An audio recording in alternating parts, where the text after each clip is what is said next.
Fi Brussell qed jiltaqgħu l-mexxejja tal-pajjiżi membri tal-Unjoni Ewropea għal summit informali. Is-summit qed jiltaqa' fi żmien kritiku ħafna fir-reġjun fejn huma diversi temi li qed iħassbu l-mexxejja madwar id-dinja. Fost oħrajn mistennija jiddiskutu strateġiji li jsaħħu l-ġlieda tal-Unjoni Ewropea kontra t-terrorizmu.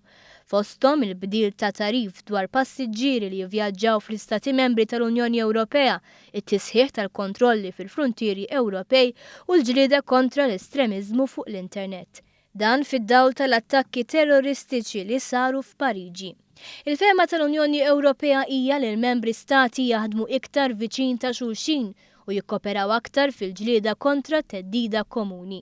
Il-mexxejja se jiddiskutu wkoll metodi ta' koordinazzjoni aħjar f'istituzzjonijiet bħal Europol u Eurojust. Fuq l-aġenda tas-summit informali hemm ukoll diskussjonijiet fuq kif se jsaħħu l-koordinazzjoni ekonomika u tħaddim bla xkil tal-Unjoni Ekonomika u Monetarja kif ukoll l-aħħar żviluppi fl-Ukraina.